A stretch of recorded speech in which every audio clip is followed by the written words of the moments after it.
మా latest videos కోసం మా ఈ తెలుగు న్యూస్ ఛానల్ సబ్స్క్రైబ్ చేసి గంట సింబల్ యాక్టివేట్ చేసుకోండి. రేపు 31 ఆదివారం.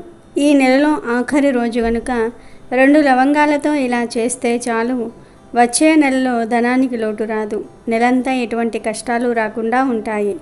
రాబోయే నెలలో ధనపరంగా ఎటువంటి సమస్యలు రాకుండా ఉంటాయి. ధనం వస్తూనే ఉంటుంది. రాబోయే నెలలో ఏ పని చేసినా మీకు అదృష్టం కలిసి వస్తుంది. ఏ పని చేసినా విజయం మిమ్మల్ని వరిస్తుంది అని పెద్దలు చెప్తూ ఉన్నారు.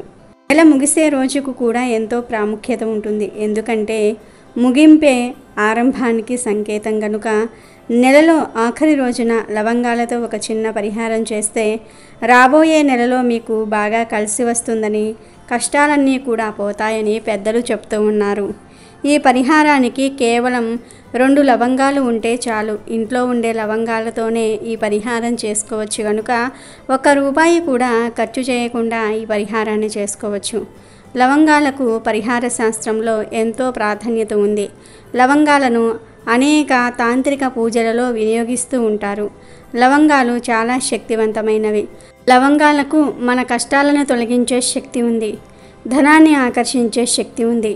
మన తలరాతను మార్చగలిగే శక్తి కూడా ఉంది. కనుక నెలలో ఆఖరు రోజున లవంగాలతో ఒక పరిహారం చేస్తే చాలు. వచ్చే నెలలో ఎటువంటి కష్టాలు రావు. ధన సమస్యలు పోయి ధనలాభం కలుగుతుందని పెద్దలు చెప్తూ ఉన్నారు. మరి నెలాఖరు రోజున లవంగాలతో ఏం చేస్తే వచ్చే నెలలో కలిసి వస్తుంది అనే విషయాన్ని ఇప్పుడు మనం ఈ వీడియోలో వివరంగా తెలుసుకుందాము. అంతకన్నా ముందు శాస్త్రాలు చదివినంత మాత్రాన స్వర్గలోకం ప్రాప్తించదు అని తెలిపే ఒక కథను విందాం. పూర్వం గిరిరాజపురం అనే ఒక ఊళ్ళో రామయ్య, సోమయ్య అనేవారు ఉండేవారు. ఇద్దరికీ చుట్టుప్రక్కల పలుకుబడి ఎక్కువ. ఇందులో రామయ్య నిస్వార్థ సేవకుడు, సోమయ్య డబ్బాలు పోతూ ఉంటాడు. ఎవరి పలుకుబడి వారిదే. ఇద్దరు శాస్త్రాలు చదివిన వారే. అయితే రామయ్య తన వద్దకు వచ్చిన వారికి తాను చేయగలిగిన సాయం చేసేవాడు. శాస్త్రానుసారం నిత్యానుష్ఠానం చేసుకుంటూ ఎవరికి సమస్య వచ్చినా చక్కటి పరిష్కారం చెప్పేవాడు. సోమయ్య మాత్రం శాస్త్రాలను చదవటమే తప్ప జ్ఞానం శూన్యం.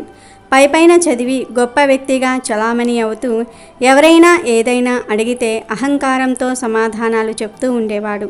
ఇంకా అడిగిన వారిని శాపనార్థాలు పెడుతూ అండబూతులు తిడుతూ ఉండేవాడు. నేను ఎందరి శిష్యులను తయారు చేశాను, ఎన్నో దేవాలయాలకు అధికారులను చేశాను, ఎన్నో పీఠాలకు పీఠాధిపతులను చేశాను అంటూ ప్రేలాపనలు పేలేవాడు. ఇది కాస్త పాకి రామయ్య దగ్గరకు వచ్చింది.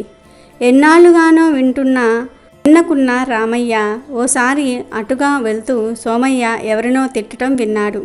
ఏమిటి సోమయ్య, ఎందుకలా తిడుతూ ఉన్నావు? ఏమి చేశారు? పైగా సందేహాలు అడిగిన వారిని తిట్టడం, శాపనార్థాలు పెట్టడం చేస్తున్నావట అని అడగటంతో సోమయ్య అగ్గి మీద గుగ్గిలం అయ్యాడు. రామయ్యను ఇష్టం వచ్చినట్లు తిట్టాడు, శాపనార్థాలు పెట్టాడు. అంతా విని రామయ్య నవ్వుకొని, సోమయ్య, నువ్వు ఎన్ని శాస్త్రాలైనా చదువు ఉండవచ్చుగాక, మనస్సులో మాలిన్యం, నోటి దురుసు, దూర అహంకారం ప్రదర్శిస్తే చదివిన శాస్త్రాలన్నీ వ్యర్థం అని నీకు తెలీదా? ఇతరులను అనవసరంగా నిందిస్తే, శపిస్తే అవన్నీ నీకే తగులుతాయని తెలియదా? ఎందుకయ్యా నీకింత అహంకారం? కాస్త తగ్గించుకో. నీ చదువు లోక కళ్యాణానికి ఉపయోగించు, అంతే తప్ప ప్రదర్శించకు, వ్యర్థమవుతాయి అన్నాడు. అది విన్న సోమయ్య ఇంకా రెచ్చిపోయాడు. 4 పోకిరీలను పోగేసి రామయ్య మీదకు ఉసిగొలిపాడు. ఆనాటి నుండి రామయ్యను ఈ 4 తిట్టడమే పనిగా పెట్టుకున్నారు. కొందరిని నిలువరించిన అందులో పెంటయ్య అనేవాడు పేరుకు తగ్గట్టే రామయ్య మీద దాడి చేశాడు.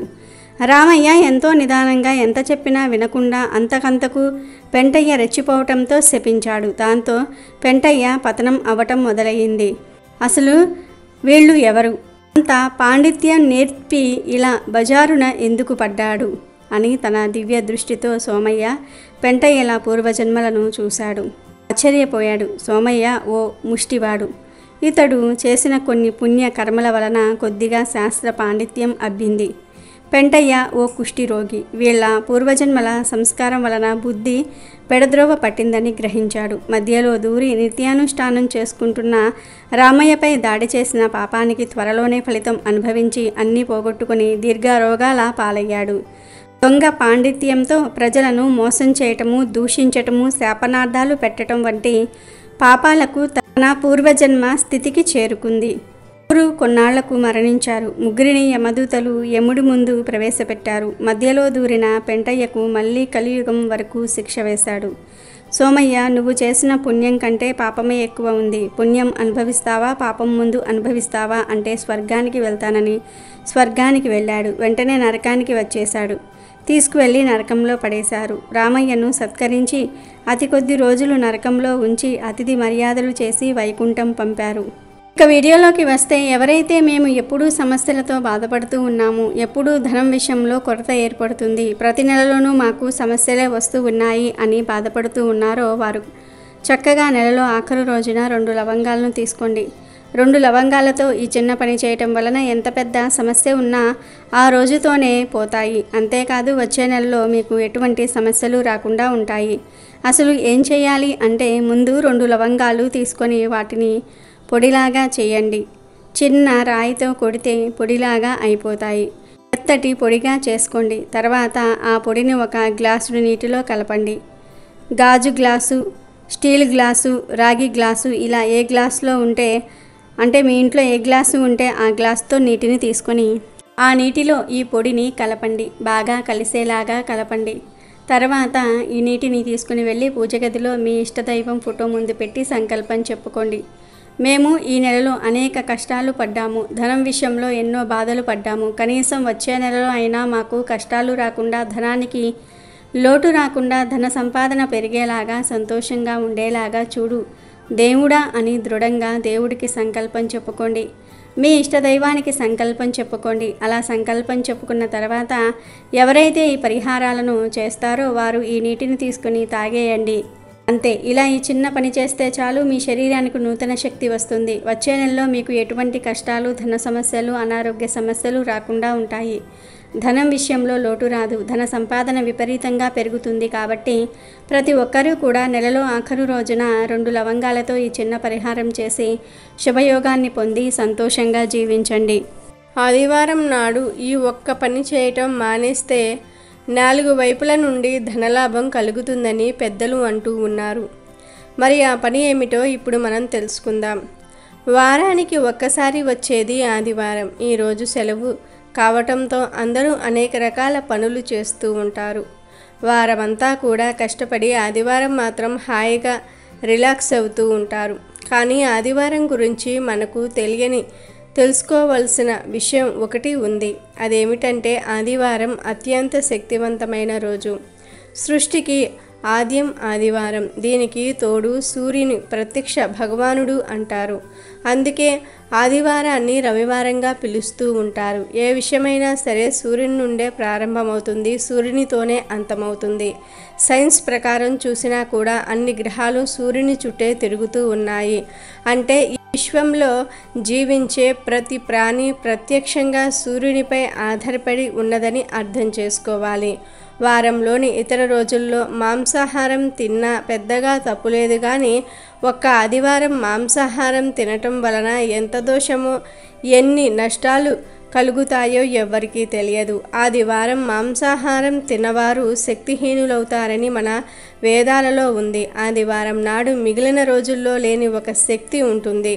ఆ శక్తిని మన శరీరంలోనికి ఆహ్వానించే అంత చైతన్యం మనలో ఉండాలి. అందుకే ఆదివారం రోజున మాంసం తినని వారు విజేతలవ్వటం ఖాయం. దానికి తోడు ఆ సూర్య భగవానుడు సంపూర్ణమైన ఆరోగ్యాన్ని ప్రసాదిస్తాడు.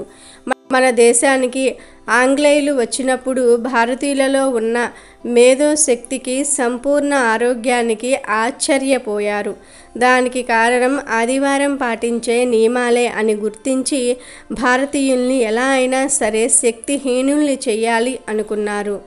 దీనితో ఆదివారం రోజును సెలవు దినంగా ప్రకటించడంతో పాటు ఆ రోజు మద్యం, మాంసం తీసుకునేలాగా ప్రోత్సహించారు.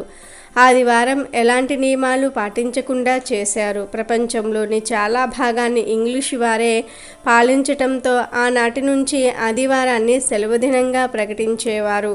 కానీ తాము మాత్రం ఆదివారం ఖచ్చితంగా చర్చికి వెళ్ళి భగవంతుణ్ణి ఆరాధించేవారు. ఆరాధించే ఏర్పాట్లు చేసుకునేవారు. ఆదివారం తప్పనిసరిగా ప్రార్థనా స్థలానికే హాజరవ్వాలని నియమం పెట్టుకున్నారు. కానీ అప్పటి నుండి భారతీయులు మాత్రం ఆదివారం మందు ముక్క అంటూ తరతరాల మంచి పద్ధతులను పక్కన పెట్టేసి బలహీనులం రోగగ్రస్తులం అవుతూ ఉన్నాం. కనుక ఇప్పటికైనా సరే ఆదివారం నాటి శక్తిని గుర్తించి ఆ రోజు మందు తాగటం మాంసం తినటం మానేయండి. అప్పుడే మన శక్తి అనేది ఏమిటో మనకు అర్థమవుతుంది. ఆదివారం ఈ ఒక్క పని చేయటం మానేస్తే శరీరంలో ఉత్తేజం అనేది పెరుగుతుంది. అప్పుడే మీరు చేసే పనుల్లో చురుకుగా ఉండగలుగుతారు, విజయాన్ని కైవసం చేసుకోగలుగుతారు, ఉన్నత శిఖరాలను అధిరోహించగలుగుతారు, ఐశ్వర్యాన్ని పొందగలుగుతారు. కాబట్టి ప్రతి ఒక్కరూ కూడా ఆదివారం మాంసాహారం తినటం మానేసి సూర్యశక్తితో దృఢంగా మారి సంతోషంగా జీవించండి. అమెజాన్లో బెస్ట్ డిస్కౌంట్స్ కోసం వీడియో డిస్క్రిప్షన్లో లింకు ఉంది, చూడండి. అలాగే మా టెలిగ్రామ్ ఛానల్ సబ్స్క్రైబ్ చేసుకోండి.